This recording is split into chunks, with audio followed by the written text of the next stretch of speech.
Hello बच्चों, कैसे हैं आप सब लोग। आज हम सॉल्व करेंगे इन टेक्स्ट क्वेश्चन जो कि एनसीईआरटी के अंदर दिए गए हैं। तो आइए हम देखते हैं। पहला क्वेश्चन है हमारा, convert the following temperature to Celsius scale. तो इसको हम कैसे करेंगे, हमने अपने लेक्चर में आपको कन्वर्जन फार्मूला बताए थे, उसी के आधार पर करेंगे।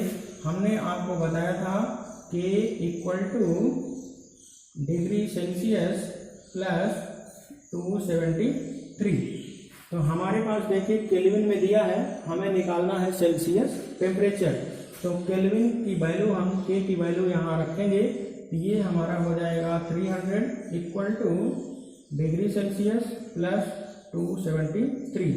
अब यहाँ से हम डिग्री सेल्सियस की वैल्यू हमें निकालनी है, तो हम 273 को इधर लाएंगे, तो हमारा हो जाएगा degree Celsius equal to 300 minus 273, that will be equal to 27 degree Celsius.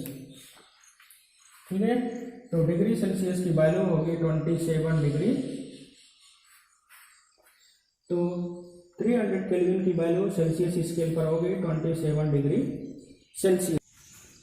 Next हमारा है 573 केल्विन, इसको हमें कन्वर्ट करना है सेल्सियस स्केल में। तो अगेन हमने आपको कन्वर्जन फार्मूला बताए थे K equal to degree Celsius plus 273। K की वैल्यू हम यहाँ रखेंगे, 573 equal to degree Celsius plus 273।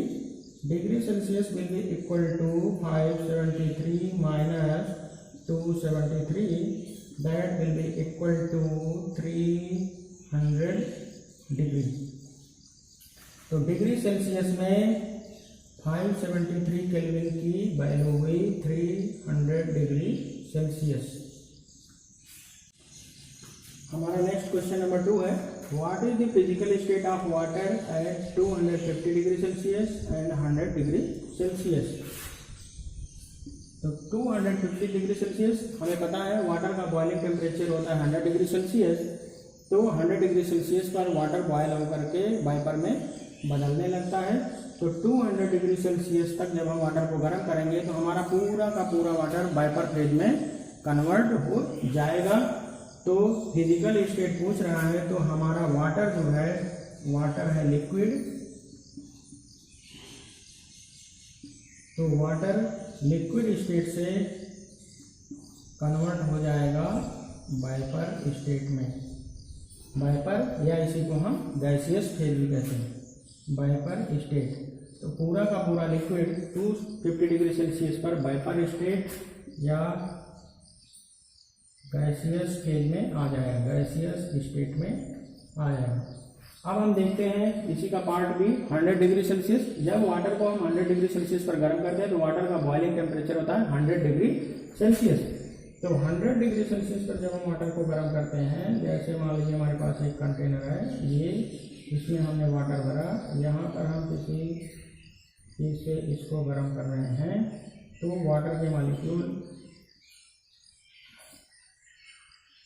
Surface से कुछ वाटर के मॉलिक्यूल, बहुत सारे वाटर के मॉलिक्यूल एटमॉस्फेयर में वाइपर फेज में आकर के एटमॉस्फेयर में जाने लगते हैं। लेकिन हमारे कंटेनर में पानी बचा भी रहता है जो कि बॉयल होता रहता है। तो 100 डिग्री सेल्सियस पर वाटर दोनों फेज में पाया जाता है, लिक्विड फेज में भी और गैसियस फेज में भी। जो वाटर के मॉलिक्यूल सरफेस को छोड़ के बाहर जा रहा है वो वाइपर फेज में या गैसियस फेज में है, गैसियस स्टेट में या वाइपर स्टेट में, और जो कंटेनर में है वो लिक्विड के फॉर्म में है। तो 100 डिग्री सेल्सियस पर पानी दोनों स्टेट में प्रेजेंट होता है, लिक्विड और वाइपर और गैस। तो 100 डिग्री सेल्सियस पर वाटर दोनों फेज में, दोनों स्टेट में प्रेजेंट होता है, लिक्विड स्टेट में भी और वाइपर या गैस फेज में भी। तो 250 डिग्री सेल्सियस पर केवल गैसियस स्टेट या वाइपर फेज में वाटर प्रेजेंट होता है, लेकिन 100 डिग्री सेल्सियस पर लिक्विड और वाइपर या गैसियस दोनों में पाया जाता है। Next question number 3, for any substance why does the temperature remains constant during the change of state. कहने का मतलब है जब हम एक स्टेट से किसी मटेरियल को दूसरे स्टेट में चेंज करते हैं तो उसमें टेम्परेचर कांस्टेंट रहता है, ना तो घटता है ना तो बढ़ता है। जैसे जब हम किसी लिक्विड को गर्म करते हैं, जैसे मान लीजिए हम वाटर को बॉयल करते हैं, वाटर को जब हम बॉयल करते हैं तो यहाँ पर वाइपर बनता है और वाटर लिक्विड फेज में भी रहता है। तो बॉइलिंग के समय टेम्परेचर 100 डिग्री सेल्सियस मेंटेन रहता है, ना तो घटता है ना तो बढ़ता है। इसका मतलब जो हम हीटिंग के लिए टेम्परेचर दे रहे हैं वो टेम्परेचर जा कहाँ रहा है, तो वो टेम्परेचर जो हम हीटिंग के लिए देते हैं, ये हमारा मान लीजिए लिक्विड के मॉलिक्यूल हैं, इनको हम गर्म कर रहे हैं। तो जो टेम्परेचर हम इन वाटर मॉलिक्यूल को देते हैं, वाइपर के फॉर्म में तो कुछ वाटर के मॉलिक्यूल सरफेस से बाहर निकल रहे हैं, लेकिन फिर भी टेम्परेचर 100 से ज़्यादा नहीं बढ़ रहा है। क्यों? क्योंकि ये जो वाटर के मॉलिक्यूल हैं यहाँ अंदर, वो हीट एनर्जी इनके बीच में लगने वाला जो inter molecular force of attraction, हमने इसके पहले आपको पढ़ाया था लेक्चर 1-2 में, inter molecular force of attraction को ब्रेक करने के काम आती है। Inter molecular force of attraction, क्योंकि किसी भी मैटर के जो मॉलिक्यूल हैं वो आपस में इंटरमॉलिक्यूलर फोर्स ऑफ अट्रैक्शन से बंधे होते हैं। तो यहाँ जो मॉलिक्यूल हैं एक दूसरे को अट्रैक्शन फोर्स से पकड़े हुए रहते हैं, बांधे रहते हैं। जब हम इनको हीट एनर्जी देते हैं तो ये हीट एनर्जी लेकर मॉलिक्यूल अपनी स्पीड या काइनेटिक एनर्जी बढ़ा लेते हैं। तो होता क्या है, ये जो एक दूसरे को अट्रैक्शन फोर्स से बांधने की क्षमता है या जो फोर्स ऑफ अट्रैक्शन है उसको ब्रेक करने के लिए ये हीट यूज हो जाती है। तो इसीलिए इसका आंसर है एक लाइन का कि the heat given during the change of state is utilised और used to break the intermolecular force of attraction. तो इसका आंसर होगा हीट गिवन इज यूज्ड और utilised to break the intermolecular force of attraction between the molecules। Next question है हमारा question number 4, suggest a method to liquefy atmospheric gases. मान लीजिए हमारे atmosphere की गैसेज हैं, उनको हम लिक्विफाई किस तरह से करेंगे।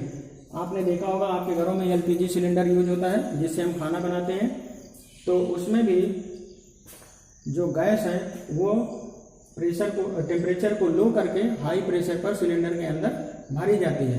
तो सेम प्रोसेस वही है, किसी भी गैस का जब टेम्परेचर ज़्यादा रहता है तो उसके मॉलिक्यूल बहुत दूर दूर रहते हैं, और जब टेम्परेचर ज़्यादा रहेगा तो उसकी काइनेटिक एनर्जी ज़्यादा रहेगी। काइनेटिक एनर्जी ज़्यादा रहेगी तो एक दूसरे से बहुत दूर दूर रैंडम मोशन करते रहेंगे। हम इसके लिए 2 प्रोसेस अपनाएंगे। पहला, लोअरिंग ऑफ टेम्परेचर,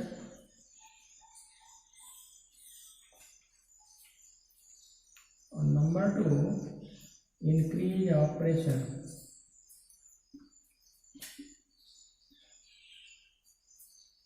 अब आप सोच रहे होंगे ऐसा करने से होगा क्या। जब हम टेम्परेचर को लो करेंगे तो जो गैस के मॉलिक्यूल की काइनेटिक एनर्जी है वो कम हो जाएगी, तो जो रैंडम मोशन कर रहे हैं गैस के मॉलिक्यूल बहुत दूर दूर, उनकी स्पीड कम हो जाएगी। और जब हम गैस के मॉलिक्यूल पर प्रेशर अप्लाई करेंगे तो प्रेशर अप्लाई करने से ये जो मॉलिक्यूल बहुत दूर दूर हैं ये पास पास आते जाएंगे। प्रेशर लगाने से गैस के मॉलिक्यूल जो दूर दूर हैं वो पास पास आते जाएंगे, और इतने पास पास आ जाएंगे कि लिक्विड के ऑर्डर में आ जाएंगे, तो वो हमारी गैस लिक्विफाई हो जाएगी। ये गैस के मॉलिक्यूल जो बहुत दूर दूर हैं, जब हम उस पर टेम्परेचर कम करके प्रेशर अप्लाई कर देंगे तो ये गैस के मॉलिक्यूल पास पास आ जाएंगे, और पास पास आने के बाद जब इतने डिस्टेंस पे आ जाएंगे कि जितने डिस्टेंस पर लिक्विड के मॉलिक्यूल रहते हैं तो हमारी गैस लिक्विफाई हो जाएगी। तो किसी भी गैस को या एटमॉस्फेरिक गैस को लिक्विफाई करने के लिए हमें टेम्परेचर लो करना पड़ेगा और प्रेशर को बढ़ाना पड़ेगा। तो दो फैक्टर हैं, lowering of temperature and increasing of high pressure. By these two methods atmospheric gases can be liquefied.